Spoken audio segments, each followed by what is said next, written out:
This next one, this is a type of question that test writers love to write. So we want to know what types of intermolecular forces are present. So let's start and figure out, let's list, first of all, what our intermolecular forces even are. So the first one we have are dispersion forces. So that would be London, or I call them London dispersion forces.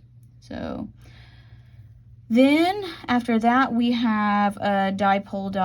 Those are dipole. Those are going to be our polar bonds.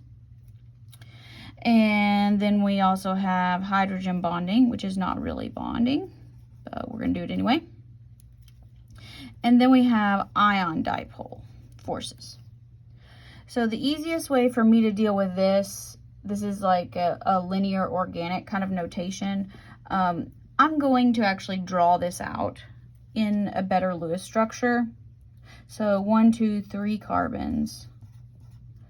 3 carbons. H, H, H, H, H, H, O, H. Okay, so now that I can see that, it's a little bit easier for me to figure this out. Okay, everybody has dispersion forces. That's always a correct answer. Dipole. Do we have any polar bonds in this molecule? Remember, now you're not going to have access to like an electronegativity chart, so you just kind of either have to remember them or think about the electronegativity difference. So important thing here are polar bonds. That's going to be carbon-hydrogen is not polar. Carbon-oxygen, that is indeed polar. The carbon-oxygen bond is polar, so we do have polar bonds.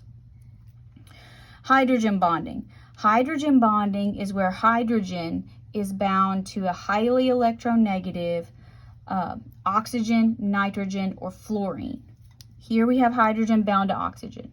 So yes, that is part of hydrogen bonding. So we do have hydrogen bonding. Ion dipole, we have polar bonds, but there's no ions around for it to be attracted to, so there's none of that.